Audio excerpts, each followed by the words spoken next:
Are you precious about your notebooks? I mean, look at this one. This is an A5 from Peter Popper Press, and it's got the gold pages there, and look at the gold leaf inside. I mean, this is beautiful writing paper. And I'm about to crack open a new notebook for another project and morning pages. This is a gorgeous one. Should this be the one I pick? What about if we're too precious about our notebooks? Can you open a beautiful notebook and use it to write, say, your morning pages or even your shopping list? I think we should use our notebooks for everything. And today on Take Note, we're going to talk about how to get over that precious feeling about our notebooks because our ideas deserve a beautiful book to capture them. That's what we're talking about here today. I'm about to finish my morning pages, my selection, my book that I've been working in since probably the first of the year, maybe not quite that long. And so I have, a bunch of notebooks in my notebook drawer, which is I highlighted in another video a few weeks ago. Several to choose from. Now, some, like the GLP author, which I love, haven't even opened yet, but I've used one of those before. And then I've got this beautiful gold box notebook from Vivid Scribbles. I'm going to do a video on this, so I'm going to keep this quiet right now. I'll share it with you in a couple of weeks. And I've got the Peter Popper gorgeous notebook that was a gift from my daughter. And back in the day, these are a few of my favorite books. I never would have opened them. I never would have written in them. I would have held them until just the right moment, just the right idea. But those ideas never come. Nothing's ever good enough if we judge it that way. And so today I want to flip that notion on its head. I think our ideas are worthy of a good notebook. I think they're worthy of being captured. And I think allowing our ideas, whether they're in the form of a daily diary or morning pages or notes about a grocery list, should be allowed, acceptable to be written in your most beautiful books. I think notebooks make a difference in the world, in our world, and they help us clarify how we're going to live our lives in many ways. And if we are too precious about them, if we're not using books that make us feel good when we hold them, when we write in them, then we are shorting ourselves and we deserve better. So, how do we get over this notion that these notebooks are too good for even our most basic ideas? Well, let's not be precious about our notebooks. Let's be precious about our ideas, right? Waiting for just the right idea before we break a notebook open means a lot of them will never get touched. And that shorts us of the experience of just really having a great mindful moment, dropping our thoughts, our writing, our notes on the page in a book that feels good, in paper that feels good under our fingers, smooth under our fountain pen or gel pen, and it's just pretty to look at. It kind of like self-care. So how do we break that barrier though? Because holding this thing and looking at it is a lot different than putting my slop of handwriting over these beautiful pages. So how do I break that habit? Okay, well, here's the thing. Ideas matter. We must value ourselves and our ideas over material things, even over precious notebooks. Our ideas are more precious than the notebook, and they deserve to be held. In fact, notebooks have changed the world quite literally. And think about it. Da Vinci and his notebooks have still used, not just for historical purposes, but in how they shaped our perception of society and civilization and inventions, the things we even use today. Madame Curie, her notebooks, Dr. Marie Curie, her notebooks are still stored in lead-lined boxes because they're radioactive. She's considered the mother of modern physics, and her notebooks were with her when she was making her Nobel Prize winning discoveries. her meticulous recordings and experiments and all the documentations in her notebooks really changed the way science and physics are practiced today. And think about the Lewis and Clark Corps of Discovery. Their notebooks are still preserved, and they mapped out the westward territory, right? West of St. Louis. They have maps, they have new species of animals and birds that we hadn't witnessed yet. They write of the native people.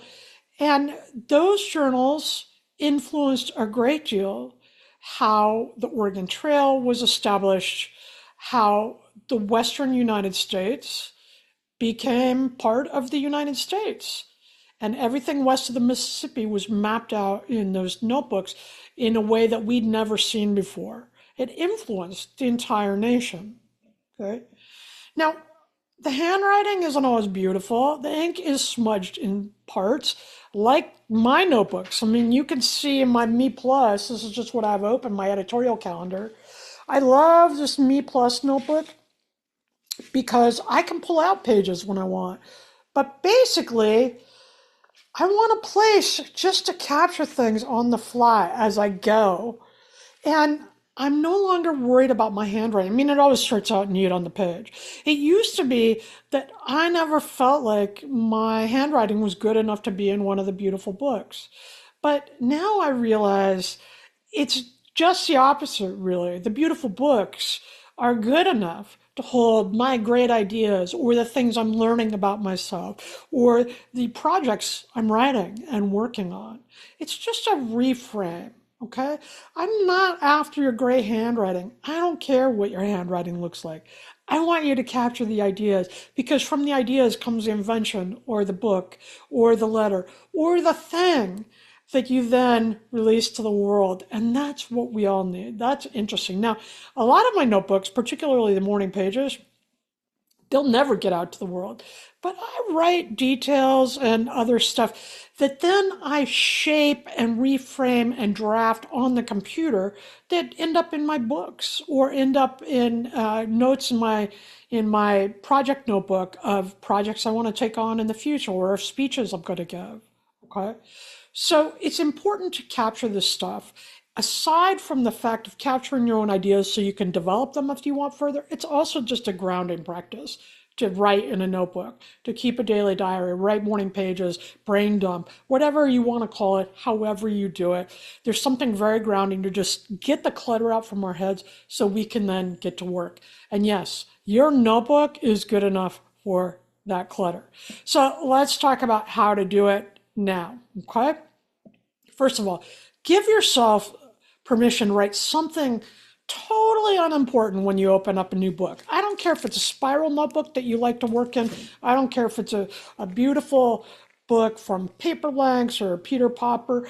I don't care what it is. I want you to have a notebook in your hand that feels good in your hand. Not even necessarily looking at it with your eyes. Feels good in your hand because it's a visceral experience. You're going to feel your hand moving over that paper. Now, I also use, spiral bound notebooks for different things. I also use Mead notebooks for different things. Let's see if I can. And, field note size notebooks. So there's a notebook for everything. They don't all have to have a fancy cover, but whichever one you're picking, I want it to feel good in your hands and under your hand because that's going to draw you to it. And when you pick it up, I always leave the first page blank. I don't know why. I just do. And the next thing I do is I go to the back page and I drop some ink on the back page. And I look at how that ink shines, how it works. I use a lot of fountain pens. I want to see if the pages are going to hold up to those fountain pens. I use a lot of gel ink, ballpoints, and so forth. So I want to see how that ink holds up on the pages of the notebook. But here's the other thing it does. By making some ink tests or scribbles on the back page, it breaks the seal, right? It kind of opens it up like, okay, I've already got some scribbles back here. Fine. I'm breaking in this notebook. And that's what we have to do. We have to take it from something that's an object, an art object, or something that we hold precious, and make it into a practical tool that we use to improve our work, to be creative, to ground ourselves emotionally and cultivate well-being, all those things. So that's how I break it in. I scribble on the back page with different pens that I'm going to use in the notebook to make a note of how they hold up. You could do this by practicing with your own terrible page, so-called terrible page, right? You can make a grocery list in your notebook. Maybe you write a quote on the front page that you love, and that's how you break in your notebook, or you collect words that you love and you drop them. Maybe it's a grocery list or whatever it is for you, either on the first or last page. I want you to break it in like a pair of new shoes. Make it your own, and do something that doesn't apply to anything other than it feels good writing across the page. Once you do that, this pressure for perfection to maintain this perfect, precious notebook flies out the window, and it becomes a practical working tool. Okay. If you open a new notebook and it feels too beautiful to write in, go to the middle page and start there. A first page can be daunting for people. And it's the same with writers. You know, I'm a writer. A lot of times people sit down and they have a hard time getting started because there's nothing there. If you break it open by writing in that middle page, then fine. It's already worn, right? And you can write to that page you've already started. And nobody is grading you. Nobody's going to read these books. They're your purview. You will take the information you want forward in your life, either in your memory or in the projects that you write or use at work. You might, like many of my Morning Pages books, like all of my Morning Pages books, they'll never see the light of day. But it's still useful to me to ground myself, to brain dump, to explore different ideas and concerns and issues that I'm facing in my own life. Builds resilience. It makes me feel good. And I still use those so-called fancy notebooks for that because what I'm thinking, what I'm experiencing, what I'm feeling is valuable. Not only to me, but my ability to work through that influences how I work on other things in my life. So my notebook, my thoughts, those feelings deserve a good notebook just like yours do. But don't be intimidated to start in it. Nobody's grading it. Nobody's going to see it. I don't care what your handwriting is. I have crazy inks in my notebook because I like to write in wild colors, fuchsias, and sometimes oranges, or fire opal right now is my color of choice in the TWSBI. And I use those inks that I would never use in a written project or in business, but my notebook is a place where I can play. And that's what I do there. So I lower the stakes. I recognize that nobody else has to look at this. Nobody's going to criticize my ideas or my writing.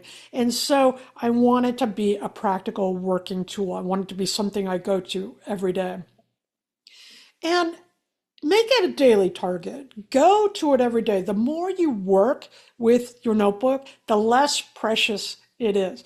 Like, have you ever had like a new blouse or a new t-shirt or a new pair of shoes and you're so careful in the beginning. You don't want to get a spot, right? They're all pressed and clean and bright and ready to go. And you don't want to ruin the new outfit on the first day out, right? You don't want to drop your taco on the front of your shirt, which, yes, I have done. So it's a real risk, but you don't want to do that. So you're really careful. You're really precious. But as you wear that outfit more often, it becomes old hat. It becomes more comfortable. We feel like it's part of our skin. We settle into it and we're less precious with it. Your notebook is the same way. Pick it up every day. Every day. Not only do you want to break it in, but you want to carry it around with you. You want to feel it in your hand. You want to write in it every day. Make it a daily target. One sentence, one paragraph, maybe your morning pages, maybe a diary. Maybe you're just going to do it outline for a story you want to write. Whatever it is, 5 minutes, 10 minutes. Consistency fills a notebook better than inspiration. Now, not everything you write in there is going to be inspiring or even interesting. I go back and look at some of my older morning pages. I'm like, what the heck was I thinking there?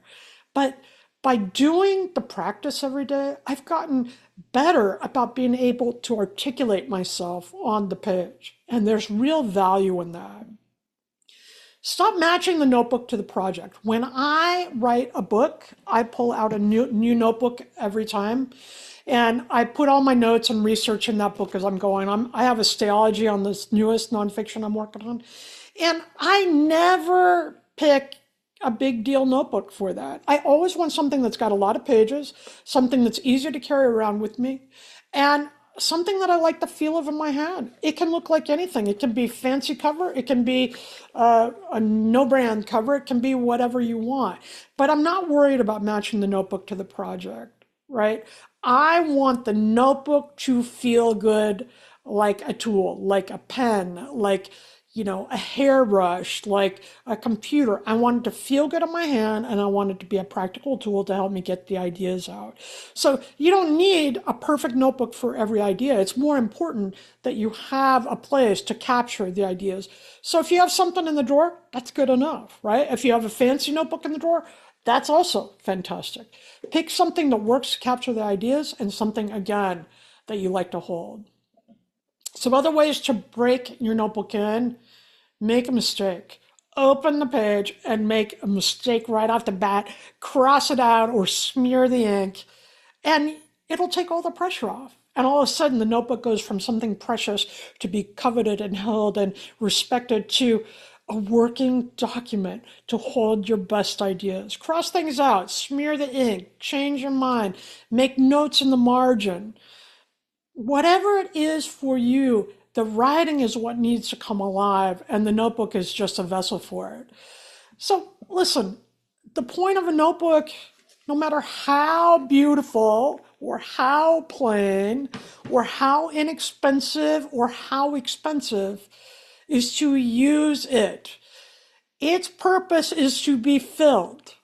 Your purpose is to fill it with all your ideas. Don't judge the ideas, just fill it up. Some you're going to love. Years later, you might say, hey, that was a good idea. Some might work into a book or another project you're working on. Some you will think, what in the heck was I thinking? And it's all just right. We are not judging the notebook. We are not judging what goes in it. Our job is to fill it. The notebook's job is to be there to be filled. So the empty pages are just possibility. And when we have a notebook, all the possibilities are open to us. Boom. Don't be precious. Grab one, pick one today, and get started. And let me know what notebook you choose.